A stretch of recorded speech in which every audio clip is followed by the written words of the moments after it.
Hello everyone, कैसे आप सभी लोग। द पॉलिटिकल मास्टर में आप सभी का स्वागत है। आज इस वीडियो में दोस्तों हम CUET 2022 के हिंदी भाषा का एक इम्पॉर्टेंट टॉपिक हम करने वाले हैं जो आपके सिलेबस में दिया गया है। उस टॉपिक का नाम है मौखिक अभिक्षमता यानी वर्बल एबिलिटीज। तो प्लीज़ इस वीडियो को एंड तक देखिएगा क्योंकि वीडियो बहुत ही इंपॉर्टेंट होने वाली है दोस्तों। इस वीडियो के एंड में हम दोस्तों आपको MCQ भी करवाएंगे, इससे आपकी प्रैक्टिस भी हो जाएगी। तो वीडियो एंड तक देखिए, वीडियो काफ़ी इंपॉर्टेंट होने वाली है। वीडियो पसंद लाइक जरूर कीजिएगा। चैनल पर नए हैं, चैनल को अभी तक सब्सक्राइब नहीं किया तो चैनल को जरूर सब्सक्राइब कर दीजिएगा, बेल आइकन को प्रेस कर दीजिए। तो सबसे पहले दोस्तों जान लेते हैं कि मौखिक अभिक्षमता है क्या।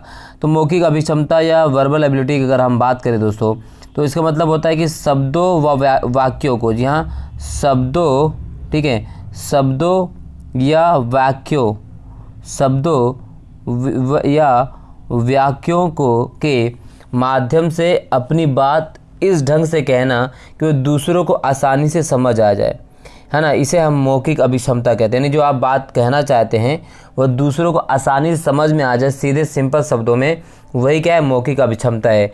इसमें हमें वर्णमाला व ध्वनियों की समझ को परखा जाता है कि आपको अपनी वर्णमाला की कितनी पकड़ है, आप किस ध्वनि का उच्चारण किस अनुसार करते हैं, ठीक है। चलिए, तो सबसे पहले दोस्तों जानते हैं कि वर्ण क्या होता है। वर्ण, जी हाँ, वर्ण क्या होता है क्योंकि यहाँ से क्वेश्चन पूछा जाता है। वर्ण का मतलब होता है दोस्तों, वर्ण उस मूल ध्वनि को कहा जाता है जिसके खंड नहीं हो सकते, जिसके खंड नहीं यानी टुकड़े नहीं हो सकते। तो वर्ण उस मूल ध्वनि को कहा जाता है जिसके खंड नहीं हो सकते। अब खंड नहीं हो सकते, जैसे हम बात करें, जैसे आ हो गया, ठीक, इसके खंड नहीं हो सकते ना। का हो गया, ठीक, का हो गया, खा हो गया, चा हो गया, इसके टुकड़े नहीं हो सकते, और या इत्यादि। तो अगर वह वर्ण क्या होता है, वर्ण उस मूल ध्वनि को कहा जाता है जिसके खंड यानी टुकड़े नहीं हो सकते। इसमें है आपका आ, का, खा, चा, या और भी बहुत शामिल हो सकते हैं, ठीक है। अब वर्ण हमने समझ लिया। चलिए अब ध्वनि की बात करते हैं। ध्वनि क्या होती है। ध्वनि, जब हम किसी वाक्य का प्रयोग करते हैं या वाक्य युक्त होता है हम प्रयोग, तब वे ध्वनियाँ कहलाती हैं।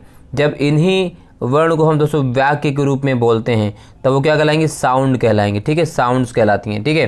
तो समझ गए। तो यानी इससे शब्दों में आपको कुछ समझ लेना चाहिए कि वर्ण जो होता है वो हमारी भाषा या वाणी का सबसे छोटा इकाई होता है ना। और इन्हीं छोटी छोटी इकाइयों को मिलाकर शब्द समूहों के और वाक्यों की रचना होती है। समझ गए।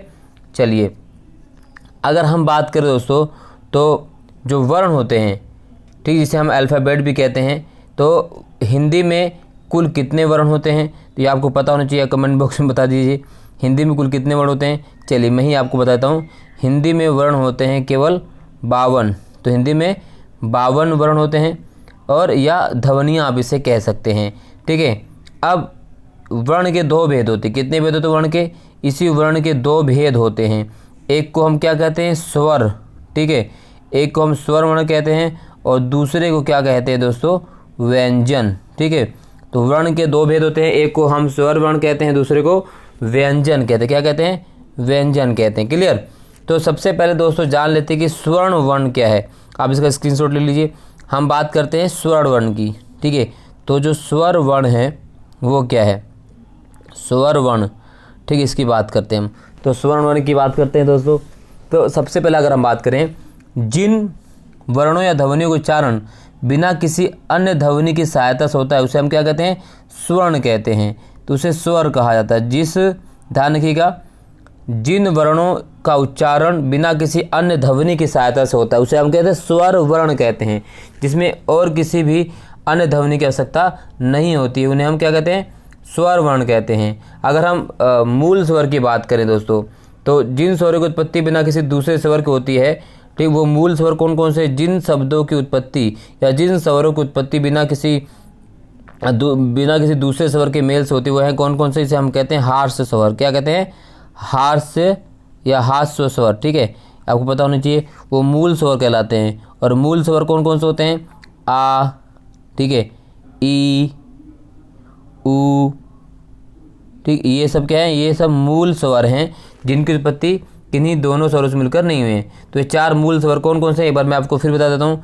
चार मूल स्वर हैं आ, ई, उ और, ठीक है। तो ये क्या है दोस्तों, 4 मूल स्वर हैं। इसी प्रकार से संधि स्वर होते हैं, संधि स्वर जो मिलकर बनते होते हैं, संधि स्वर।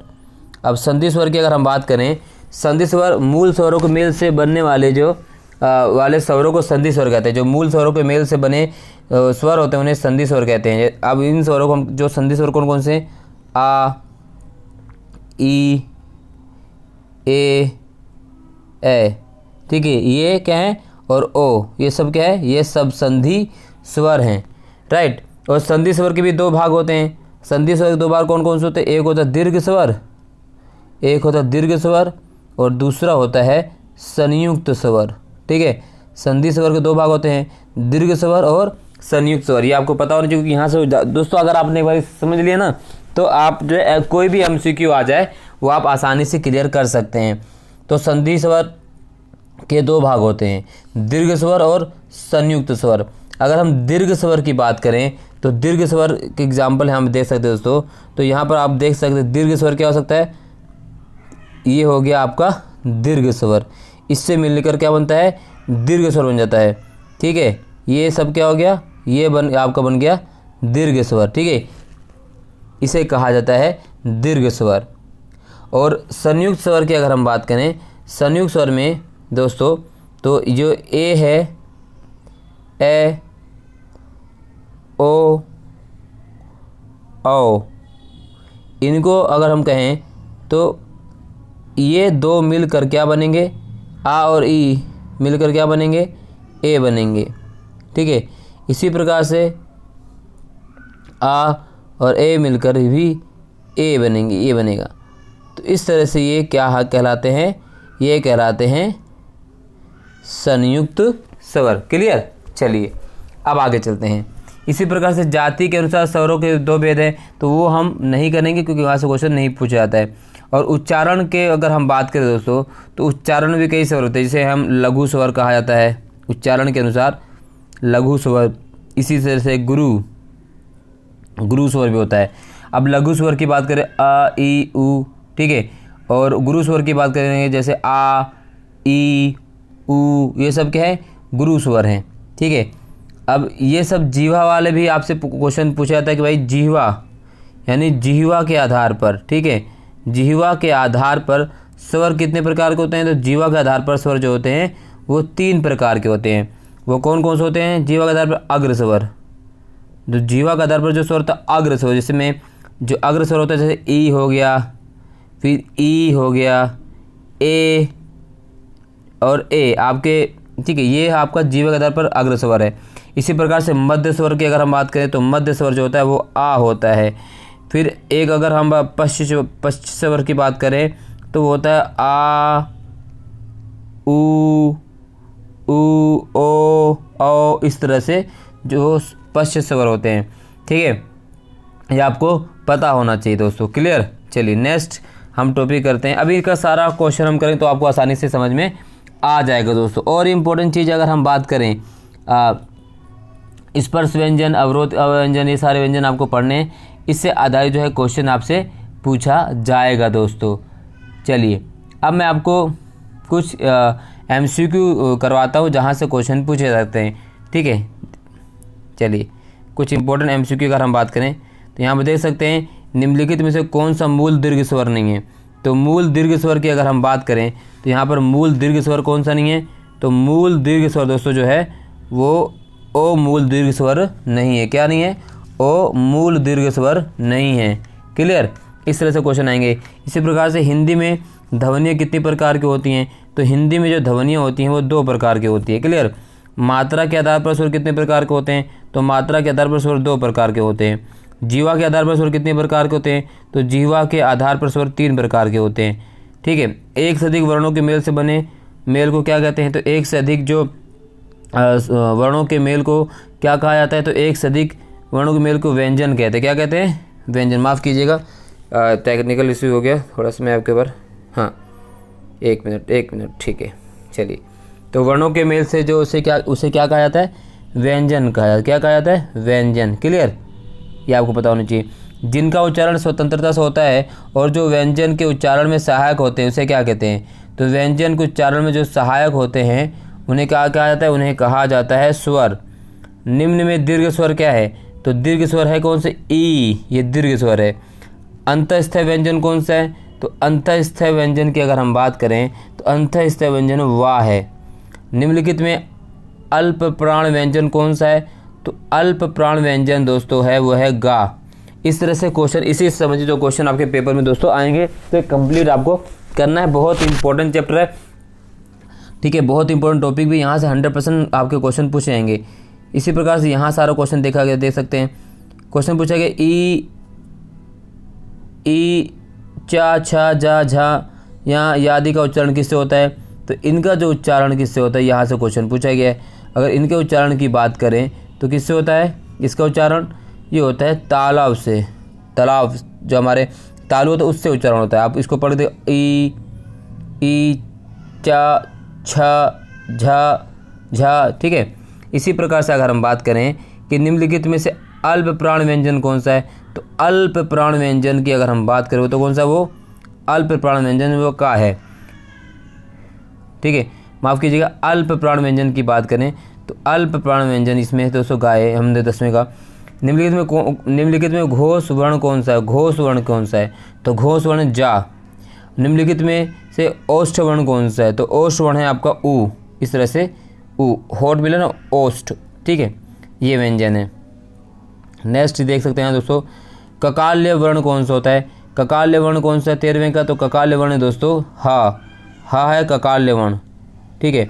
इसी प्रकार से क्वेश्चन में 14 पूछा गया है, या का उच्चारण स्थान क्या है? तो या का उच्चारण स्थान है आपका तालु। तालु या का उच्चारण स्थान है। इसी प्रकार से रा का विवरण है 15वें का। रा का विवरण क्या है? तो रा का विवरण है वत्सर लुंठित संघोष अल्पप्राण व्यंजन। इसी प्रकार क्वेश्चन नंबर 16 है। 16 क्वेश्चन क्या है? अंतस्थ उष्म वर्ण कितने हैं? तो अंतस्थ और उष्म वर्णन है आपके कितने हैं? 8। अंतस्थ और उष्म वर्ण कितने? 8 हैं। इस तरह क्वेश्चन दोस्तों पूछा जाएगा। इसी प्रकार क्वेश्चन नंबर 17 पूछा गया है, दुर्ग का वर्ण विच्छेद क्या है? दुर्ग का वर्ण विच्छेद है ये ए, इसका ए है वर्ण विच्छेद।